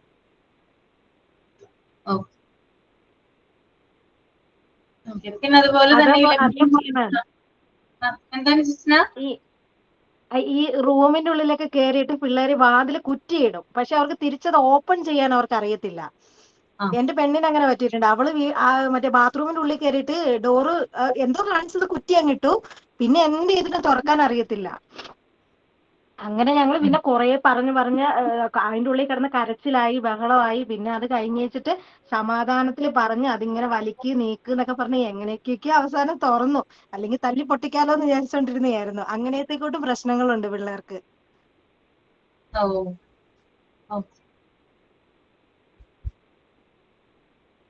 പിന്നെ അതുപോലെ തന്നെ നമ്മള് ഇലക്ട്രിക് വയറുകൾ ഇൻസുലേറ്റ് ചെയ്ത് സൂക്ഷിക്കുക. അതായത് നമുക്കറിയാം, അതായത് ഷോക്ക് ഏൽക്കുന്ന ഒരു ഇതാണല്ലേ വയറുകള്. അതായത് ഇലക്ട്രിക് ആയിട്ടുള്ള വയേഴ്സ് നമ്മൾ ഇൻസുലേറ്റ് ചെയ്ത് സൂക്ഷിക്കണം. കുട്ടികൾക്ക് നടക്കുന്ന സ്ഥലമാണെങ്കിൽ നമ്മളത് പ്രത്യേകം ശ്രദ്ധിക്കേണ്ടതുണ്ട്. പിന്നെ പൊട്ടിയ ഗ്ലാസ് കഷ്ണങ്ങൾ ദൂരേക്ക് വലിച്ചെറിയുക. വലിച്ചെറിയുക എന്ന് പറഞ്ഞാൽ ഒരിടത്ത് എന്താ പറയാ, ഡെപ്പോസിറ്റ് ചെയ്യുക. അതായത് ഇപ്പോ കുട്ടികളുടെ കയ്യിൽ നിന്നാണെങ്കിലോ അല്ലെങ്കിൽ മുതിർന്നവരുടെ കയ്യിൽ നിന്നാണെങ്കിലോ ചിലപ്പോ ഈ ഗ്ലാസ് ഐറ്റംസ് ഒക്കെ പൊട്ടി വീഴാനുള്ള സാധ്യത കൂടുതലാണ്. കുഞ്ഞുങ്ങൾ ഏത് സമയവും, ചെറിയ കുഞ്ഞുങ്ങളൊക്കെ ആണെങ്കിൽ ഏത് സമയവും ഓടി നടക്കുന്ന കുട്ടികൾ ഉണ്ടാകാം അല്ലെ. അപ്പോ ഇവര് ചിലപ്പോ ഇതിൽ കയറി ചവിട്ടുകയും പിന്നീട് ബ്ലഡ് വരികയും അങ്ങനെയുള്ള കോംപ്ലിക്കേഷൻസ് ഒക്കെ ഉണ്ടാവാനുള്ള സാധ്യത കൂടുതലാണ്. അതുകൊണ്ട് തന്നെ നമ്മൾ ഇപ്പോ എന്തെങ്കിലും ഗ്ലാസ്സോ അല്ലെങ്കിൽ എന്തെങ്കിലും ഗ്ലാസ് ഐറ്റംസ് പൊട്ടിക്കഴിഞ്ഞു കഴിഞ്ഞാല് ഉടനെ തന്നെ അവിടെ നിന്ന് അത് ക്ലീൻ ചെയ്ത് അത് അവിടെ തുടച്ചു മാറ്റണം. നമുക്കറിയാം നേരിയ ചില്ലിന്റെ കഷ്ണം പോലും നമ്മുടെ കാലിൽ തറച്ചു കയറിയ പ്രശ്നമാണ് അല്ലെ, ചോര വരും, പിന്നെ അവിടെ ഇൻഫെക്ഷൻ ആവും. അപ്പൊ നേരിയ കഷ്ണം പോലെ, അതായത് ഒരു പൊടി കണക്കിന് ഒരു കുഞ്ഞ് തുള്ളി പോലെ ഇരിക്കുന്ന ചില്ലുകളായാലും അത് നമ്മള് ആ ഗ്ലാസ് ഐറ്റംസ് ആയാലും നമ്മൾ എന്ത് ചെയ്യണം, അത് നമ്മൾ ക്ലീൻ ചെയ്തിട്ട് അവിടെ ഒന്ന് ക്ലീൻ ചെയ്യണം, അതായത് തുടയ്ക്കണം നമ്മൾ. ഓക്കെ, എന്നാൽ മാത്രമാണ് ആ പ്രശ്നങ്ങളൊക്കെ അവിടെ നിന്ന് റിമൂവ് ആവുള്ളൂ. ആ കാര്യങ്ങളും കൂടി ശ്രദ്ധിക്കേണ്ടതുണ്ട്. പിന്നെ അതുപോലെ തന്നെ നമ്മുടെ ഫ്ലോറിൽ വീണ് കിടക്കുന്ന വെള്ളം, അതുപോലെ തന്നെ ഓയില്, ഇങ്ങനെയുള്ള കാര്യങ്ങളൊക്കെ നമ്മൾ വൃത്തിയാക്കണം. ഇപ്പൊ നടക്കാൻ ആരംഭിക്കുന്ന കുഞ്ഞുങ്ങളൊക്കെ ആണെങ്കിൽ, 1 വയസ്സ് 1.5 വയസ്സ് ആ ഒരു പ്രായത്തിലുള്ള കുഞ്ഞുങ്ങളൊക്കെ ആണെങ്കിൽ ഏത് സമയവും കിച്ചണിലേക്ക് ഓടി വരും. കിച്ചണിലുള്ള കാര്യങ്ങൾ, അതായത് അവിടെ കബോർഡിൽ വെച്ചിരിക്കുന്ന കാര്യങ്ങളൊക്കെ ഇത് പുറത്തെടുത്തിടും. മസാലപ്പൊടികൾ ഉണ്ടാവാം, ഓയിലുകൾ ഉണ്ടാകാം, വെള്ളം ഉണ്ടാവാം, അതൊക്കെ എടുത്ത് വലിച്ച് താഴെ ഇടും, അത് പൊട്ടിക്കും. അപ്പൊ ഓയിലൊക്കെ ആണെങ്കിൽ അത് താഴെ വീഴുകയും, അത് നമ്മൾ പ്രത്യേകിച്ചത് നമ്മൾ കുപ്പിയിലൊക്കെയാണ് വെക്കുന്നത്, ചില്ലുകുപ്പിയിലൊക്കെയാണ് വെക്കുന്നതെങ്കിൽ അത് പൊട്ടുകയും ഓയിൽ താഴത്ത് വീഴുകയും കുഞ്ഞതിനകത്ത് തെന്നി വീഴുകയും അതുപോലെ ഇത്തരം ഗ്ലാസ് കഷ്ണങ്ങൾ തറച്ചു കയറുകയൊക്കെ ചെയ്യും. അപ്പൊ ഇത്തരത്തിലുള്ള കാര്യങ്ങളോട് നമ്മൾ ശ്രദ്ധിക്കേണ്ടതുണ്ട്. കുഞ്ഞിന്റെ കൈ എത്തുന്ന ദൂരത്ത് ഒരിക്കലും നമ്മൾ ഇങ്ങനെയുള്ള ഐറ്റംസ് ഒന്നും തന്നെ വെക്കാനായിട്ട് പാടുള്ളതല്ല. ഓക്കെ, തെന്നി വീഴാനുള്ള ചാൻസ് ഉണ്ട് അല്ലെ, വെള്ളം ആയാലും ഓയിലായാലും. ഇപ്പൊ എല്ലാ വീടുകളിലും ടൈലാണ് അല്ലെ, മുമ്പത്തെ പോലെ എല്ലാ വീടുകളിലും ടൈലാണ്, പെട്ടെന്ന് തന്നെ തെന്നി വീഴാനുള്ള ചാൻസും കൂടുതലാണ്. അപ്പൊ അങ്ങനത്തെ കാര്യങ്ങൾ കൂടി ശ്രദ്ധിക്കണം. പിന്നെ അതുപോലെ തന്നെ ഫസ്റ്റ് എയ്ഡ് ബോക്സ് നിർബന്ധമായിട്ട് നമ്മൾ വെച്ചിരിക്കണം. ഓക്കെ, ഫസ്റ്റ് എയ്ഡ് ബോക്സിൽ എന്തൊക്കെയാ ഉണ്ടാവുക നിങ്ങൾ പഠിച്ചു കഴിഞ്ഞോ? ഫസ്റ്റ് എയ്ഡ് ബോക്സ്, ഫസ്റ്റ് എയ്ഡിന്റെ കാര്യങ്ങളൊക്കെ പഠിച്ചോ? എന്തൊക്കെയാ ഫസ്റ്റ് എയ്ഡ് ബോക്സിൽ ഉണ്ടാവുക? ഫസ്റ്റ് എയ്ഡ് ബോക്സിൽ പറഞ്ഞേ. കോട്ടൺ, ടാപ്പ്, ബ്രഷ്, സിസേഴ്സ്, പിന്നെ വന്നിട്ട് മറ്റേ കാർബോളിക് ആസിഡ്, പിന്നെ ബ്ലൈഡ്, പിന്നെ നമ്മുടെ ഓയിൽമെന്റ്, ആന്റിബയോട്ടിക്സ്, പിന്നെ വേറെ വന്നിട്ട് നീഡിൽസ്, പിന്നെ മറ്റേ ഈ BP നോക്കുന്ന അത് കോമൺ ആയിട്ട് വീട്ടിൽ ആർക്കെങ്കിലും ഉണ്ടെങ്കിൽ അങ്ങനെ. അല്ലാതെ പെട്ടെന്ന് എന്തെങ്കിലും ഒരു മുറിവ് വരികയാണെന്നുണ്ടെങ്കിൽ മാത്രം ഈ കോട്ടൺ, ഓയിൽമെന്റ്, ഡെറ്റോള്, ബീറ്റാഡിൻ ഓയിൽമെന്റ്, അങ്ങനെ. ഫസ്റ്റ് എയ്ഡ് ബോക്സ്, അതായത് എന്തെങ്കിലും അപകടങ്ങളൊക്കെ ഉണ്ടാവുകയാണെങ്കിൽ ഉടനടി, അതായത് ആശുപത്രിയിൽ എത്തുന്നതിന് മുമ്പ് നമുക്ക് കുട്ടികൾക്ക് എമർജൻസി ട്രീറ്റ്മെന്റ് കൊടുക്കണം. അതിന് വേണ്ടിയിട്ടാണ് ഫസ്റ്റ് എയ്ഡ് ബോക്സ് ഉപയോഗിക്കുന്നത് അല്ലേ. ഓക്കെ, അപ്പോ ഫസ്റ്റ് എയ്ഡ് ബോക്സ് നിർബന്ധമായിട്ടും ഉണ്ടായിരിക്കണം. അതുപോലെ തന്നെ അപകട സാധ്യതയുള്ള ഗെയിമുകൾ കുട്ടികൾ കളിപ്പിക്കാതിരിക്കാനായിട്ട് പ്രത്യേകം ശ്രദ്ധിക്കണം അല്ലെ. നമുക്കറിയാം കുറെ കുട്ടികൾ തമിഴ്നാട്ടിലൊക്കെ ഈ അടുത്തുള്ള ഒരു 2 കൊല്ലം മുമ്പൊക്കെ ഫ്രീ ഫയർ കളിച്ച് അല്ലെങ്കിൽ PUBG കളിച്ച് അങ്ങനെയുള്ള ഗെയിംസ് ഒക്കെ കളിച്ചിട്ട് കുട്ടികൾ സൂസൈഡ് ചെയ്തിട്ടുള്ള സംഭവങ്ങൾ ഉണ്ടായിട്ടുണ്ട്. ഓക്കെ, അപ്പോ ഇത്തരത്തിലുള്ള ഇപ്പോ അച്ഛനമ്മമാര് ജോലിക്ക് പോകുന്നവരൊക്കെ ആണെങ്കിൽ വെക്കേഷൻ ടൈം ഒക്കെ ആണെങ്കിൽ കുഞ്ഞ് ഒറ്റ മകനാണെങ്കിൽ അല്ലെങ്കിൽ മകളാണെങ്കിൽ കുട്ടി ഒറ്റയ്ക്കായിരിക്കും വീട്ടിലുണ്ടാവുക. കുട്ടിക്ക് വേറെ ആരുമായിട്ട് ഇന്ററാക്ട് ചെയ്യാനായിട്ട് പറ്റിയെന്ന് വരില്ല. അപ്പൊ കുട്ടി മൊബൈലിനെ ആയിരിക്കും ഡിപ്പെൻഡ് ചെയ്യുക, അവന്റെ പോറടി മാറ്റാനായിട്ട് മൊബൈലിലായിരിക്കും ഡിപ്പെൻഡ് ചെയ്യുക. അപ്പൊ അത്തരത്തിലുള്ള ഗെയിമുകളും കാര്യങ്ങളൊക്കെ കളിച്ചു കഴിയുമ്പോൾ കുട്ടി ഓട്ടോമാറ്റിക് ആയിട്ട് അതിന് അഡിക്റ്റ് ആവും. അപ്പൊ അവര് പറയുന്ന കാര്യങ്ങൾ ചെയ്തില്ലെങ്കിൽ അല്ലെങ്കിൽ അതുപോലെ തന്നെ ഫോളോ ചെയ്തില്ലെങ്കിൽ പല കാര്യങ്ങളും സംഭവിക്കാം. അപ്പൊ കുട്ടിക്കൊരു ഭയം വരും, പേടി ഉണ്ടാവും, പിന്നെ സൂസൈഡ് അറ്റംപ്റ്റിലോട്ട് പോകും. അപ്പൊ ഇങ്ങനെയുള്ള കാര്യങ്ങളൊക്കെ പരമാവധി കുറയ്ക്കാനായിട്ട് ശ്രമിക്കുക. അതുപോലെ തന്നെ പടക്കങ്ങൾ, ഇപ്പൊ നമുക്ക് ഇങ്ങനെ ഫെസ്റ്റിവൽസ് ഒക്കെ വരുമ്പോൾ, ആഘോഷങ്ങളൊക്കെ വരുമ്പോൾ പടക്കങ്ങളൊക്കെ നമ്മൾ ധാരാളമായിട്ട് ഉപയോഗിക്കാറുണ്ട് അല്ലെ. പടക്കം പൊട്ടിക്കാറുണ്ട്, കമ്പിത്തിരി കത്തിക്കാറുണ്ട്, അങ്ങനെയുള്ള കാര്യങ്ങളൊക്കെ ചെയ്യാറുണ്ട്. അപ്പൊ ഇങ്ങനെയുള്ള കാര്യങ്ങൾ ചെയ്യുമ്പോൾ അത് സൂക്ഷിക്കണം. കുഞ്ഞുങ്ങൾക്കാണ് കൊടുക്കുന്നതെങ്കിൽ നമ്മൾ തന്നെ കൂടെ നിന്നുകൊണ്ട് എന്ത് ചെയ്യണം, അത് ചെയ്യേണ്ടതായിട്ടുണ്ട്. പടക്കമൊക്കെ കത്തിക്കുമ്പോൾ അത് കുട്ടികൾക്ക് അധികം പ്രശ്നങ്ങളില്ലാത്ത രീതിയിലുള്ള പടക്കങ്ങൾ നമ്മൾ കൊടുക്കുക, അല്ലെങ്കിൽ അങ്ങനെയുള്ള സാധനങ്ങൾ നമ്മൾ കൊടുക്കാനായിട്ട് ശ്രമിക്കുക. വലിയ വലിയ ഗുണ്ട് പോലുള്ള സാധനങ്ങൾ, പടക്കം, അങ്ങനെയുള്ള കാര്യങ്ങളൊക്കെ നമ്മൾ തീർത്തും അവഗണിക്കുക, അത് കൊടുക്കാതെ തന്നെ ഇരിക്കുക. അതൊക്കെ ഭയങ്കരമായിട്ട് അപകടങ്ങൾ ഉണ്ടാക്കിയേക്കാം. ഇനി അഥവാ നമ്മൾ അത് കൊടുക്കുന്നുണ്ടെങ്കിൽ, ഇപ്പൊ കമ്പിത്തിരി പോലുള്ള സാധനമൊക്കെ നമ്മൾ കൊടുക്കുന്നുണ്ടെങ്കിൽ തന്നെ നമ്മൾ അവരുടെ കൂടെ നിന്ന് തന്നെ അത് ചെയ്യാം. ഒറ്റയ്ക്ക് ഒരിക്കലും കുട്ടിയെ അത് വെച്ചിട്ട് പോകാനായിട്ട് പാടില്ല. അതും കൂടി പറഞ്ഞു വെക്കുന്നുണ്ട് കേട്ടോ. ഓക്കെ, അപ്പൊ ഇത്രയും കാര്യങ്ങൾ ക്ലിയർ ആണോ പറഞ്ഞത്? ഓക്കെ ആണ്. ഇനി കുറച്ചും കൂടി കാര്യങ്ങളുണ്ട് കേട്ടോ, കുറച്ചും കൂടി ഉണ്ട് സേഫ്റ്റിയുമായി ബന്ധപ്പെട്ട് എക്സ്പ്ലെയിൻ ചെയ്യാനായിട്ട്. അത് നമുക്ക് നെക്സ്റ്റ് ക്ലാസ്സിൽ ചെയ്യാം. ഓക്കെ, അപ്പൊ നെക്സ്റ്റ് ക്ലാസ്സിൽ ഈ ഒരു ഇന്നെടുത്ത കാര്യവുമായി ബന്ധപ്പെട്ടിട്ട് ഒരു 10 ലൈൻ, അതിൽ കൂടുതൽ വേണ്ട, ഒരാള് ഒന്ന് ബ്രീഫ് ആയിട്ടൊന്ന് ഇംഗ്ലീഷിൽ പറയണം. 10 ലൈൻ മതി. ഒരാള് ഇപ്പൊ തന്നെ നിങ്ങളുടെ ഗ്രൂപ്പിൽ ഡിസ്കസ് ചെയ്യുക, ആരാണ് റെഡി ആയിട്ടുള്ളതെന്ന് ചോദിക്കുക. എല്ലാവരും മാറി മാറി ചെയ്യുക കേട്ടോ, ഒരാള് ചെയ്താൽ മതി. Okay okay miss. ഓക്കെ, അപ്പൊ നമുക്ക് സൈൻ ഔട്ട് ചെയ്യാം. ആരാണ് സൈൻ ഔട്ട് ചെയ്യുന്നേ? ഞാനാ മാം. ആ, Hi everyone.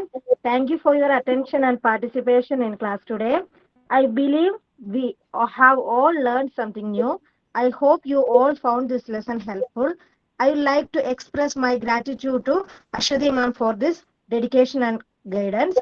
We will see you in the next time. Have a great day. Thank you all. Okay, അപ്പൊ താങ്ക് യു. അപ്പൊ നമുക്ക് നെക്സ്റ്റ് വീക്കിൽ കാണാം കേട്ടോ. എല്ലാവർക്കും താങ്ക് യു, ബൈ. മാം ഒരു ഡൗട്ട് മാം.